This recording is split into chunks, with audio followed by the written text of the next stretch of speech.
दैनिक जागरण संपादकीय डिक्टेशन में आपका स्वागत है। डिक्टेशन 10 सेकेंड के बाद स्टार्ट होगा।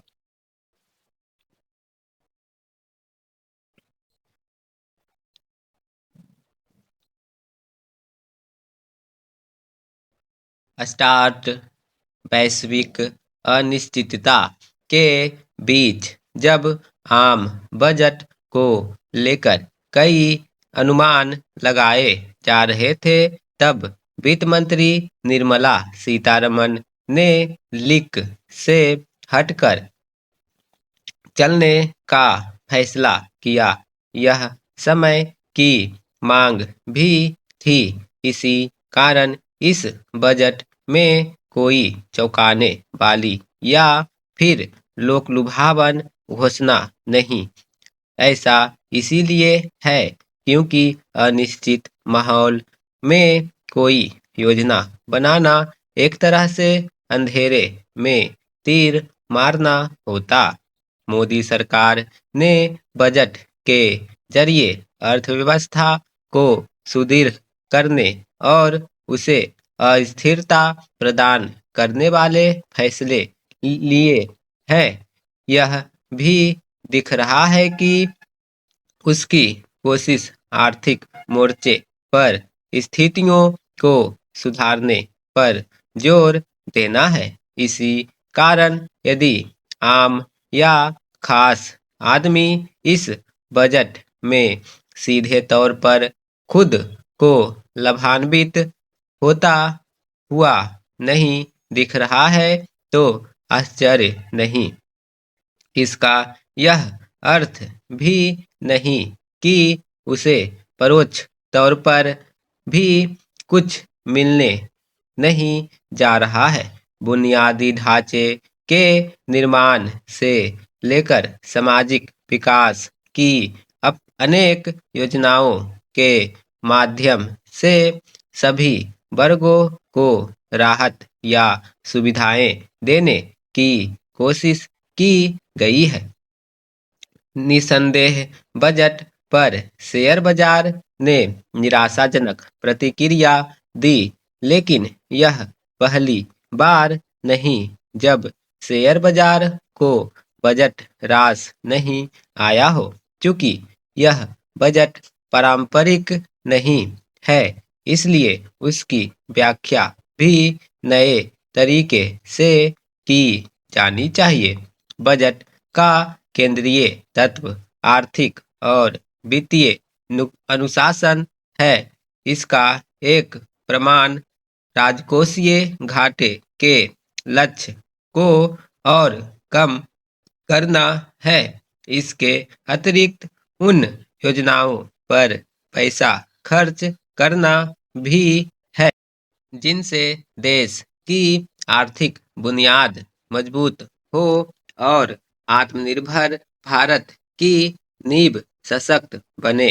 बजट में ऐसे कई उपाय किए गए हैं जो उद्योग व्यापार जगत को सीधा संदेश देते हैं कि उसे अपने तौर तरीके बदलने होंगे।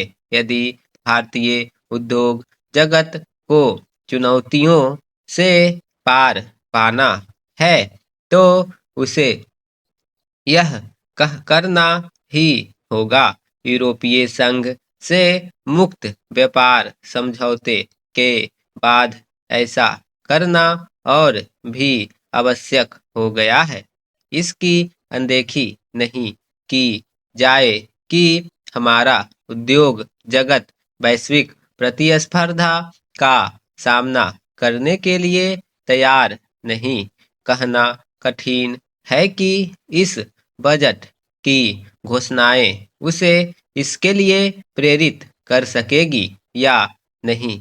जो भी हो, यह अच्छा है कि सरकार ने बजट में सूक्ष्म लघु एवं मध्यम श्रेणी के उद्योगों को सक्षम बनाने के लिए अनेक कदम उठाए हैं।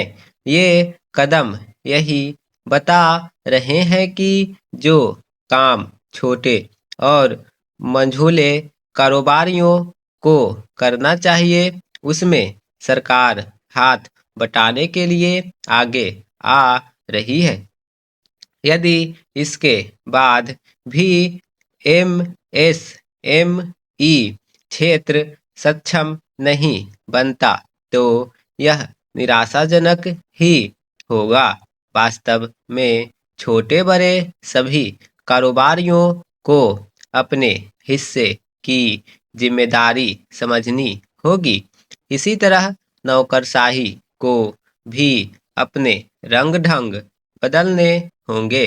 यदि ऐसा नहीं किया जाता तो 5 लाख से अधिक आबादी वाले शहरों में बुनियादी ढांचे के विकास और ऐसी ही अन्य बड़ी योजनाओं का ही हर्ष हो, होगा वही हर्ष होगा जो स्मार्ट सिटी योजना का हुआ।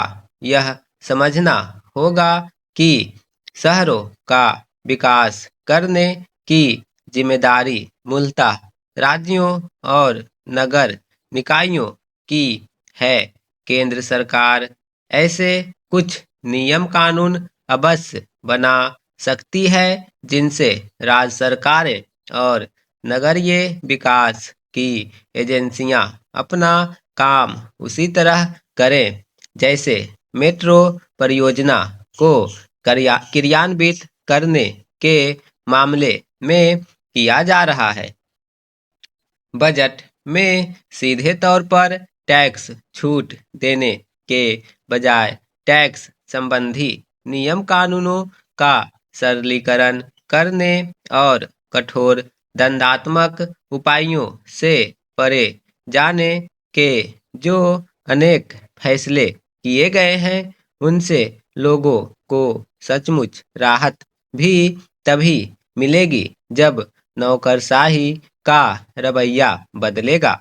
इस बजट में बुनियादी ढांचे को बेहतर बनाने, उसका विस्तार करने, कृषि क्षेत्र की हालत सुधारने और रेयर अर्थ मिनरल्स में आत्मनिर्भर बनने से के अतिरिक्त कई घोषणाएं ऐसी हैं जिनका लाभ मिलने में समय मिलेगा।